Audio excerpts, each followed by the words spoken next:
Selamat pagi saudara-saudara yang terkasih di dalam Tuhan Yesus Kristus. Kembali kita berjumpa di pagi yang indah dan ceria ini, tanggal 3 September 2021. Kembali kita akan bersama-sama merenungkan firman Tuhan yang diambil di dalam kitab Matius pasal 9 ayat 17 yang tertulis demikian. Begitu pula anggur baru tidak diisikan ke dalam kantong kulit yang tua. Karena jika demikian kantong itu akan koyak sehingga anggur itu terbuang dan kantong itu pun hancur. Tetapi anggur yang baru disimpan orang dalam kantong yang baru pula. Dan dengan demikian terpeliharalah keduanya. Saat ini banyak orang menyukai tanaman hias. Biasanya kita membeli tanaman hias baru, pastilah ditanamkan ke dalam pot yang baru. Jarang sekali memakai pot yang lama.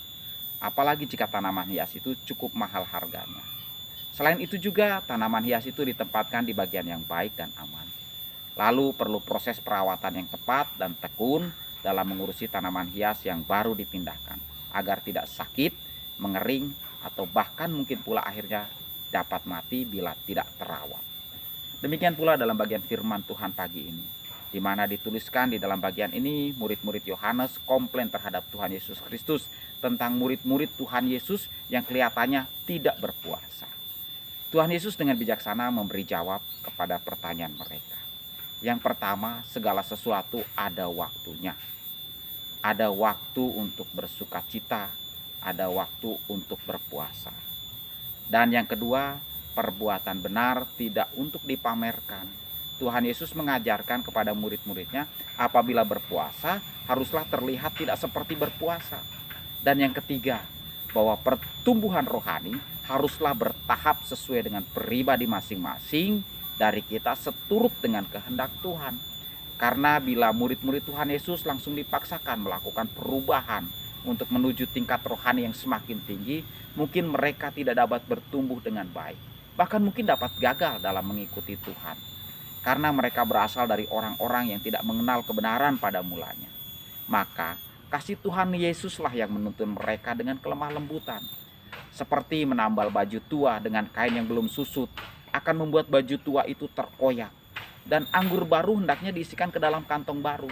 Karena jika diisikan ke kantong lama akan hancur dan anggur itu terbuang.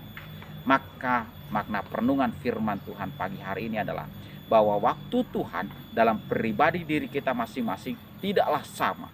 Tuhan tahu waktu terbaik pertumbuhan rohani kita masing-masing. Karena kita adalah pribadi yang unik di hadapan Tuhan. Maka janganlah saling menghakimi dan saling menuduh kita satu dengan yang lainnya. Ingatlah, waktu Tuhan belum selesai. Tuhan sedang berproses dengan kehidupan kita masing-masing. Pertumbuhan mungkin berbeda, namun tujuan akhirnya adalah sama, yaitu untuk menjadi serupa dengan Kristus. Maka di akhir perenungan kita pagi ini, mari kita berdoa. Bapa yang kita kenal di dalam Tuhan Yesus Kristus, terima kasih untuk firman-Mu pagi hari ini yang mengajarkan kita semua untuk tetap tinggal, bertumbuh, dan berkembang. Bahkan berbuah di dalam Tuhan sesuai dengan waktu Tuhan dan kehendak Tuhan. Kuatkan kita agar tidak tergoncangkan oleh godaan, desakan, cemoohan, bahkan tekanan dari dunia, agar kita tidak bertumbuh di dalam Tuhan. Karenanya kita hanya mau turut waktu Tuhan walau apapun yang terjadi. Karena kita tahu bahwa Tuhan memiliki cara yang tepat dalam membuat kita terus bertumbuh, tidak patah semangat. Terima kasih ya Bapa atas kasih-Mu dalam kehidupan kita.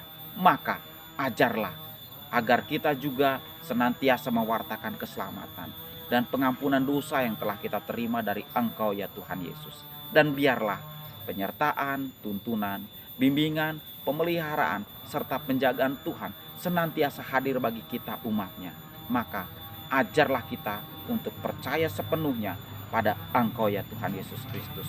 Mari Roh Kudus bimbing kita dalam kehidupan kita, sehingga kita tetap memelihara iman kita pada Tuhan Yesus senantiasa sampai selama-lamanya. Terima kasih ya Bapa. Biarlah kasih karunia dan damai sejahtera dari Allah Bapa, Anak, dan Roh Kudus menyertai kita senantiasa dari sekarang sampai selama-lamanya.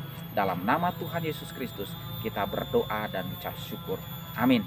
Tuhan Yesus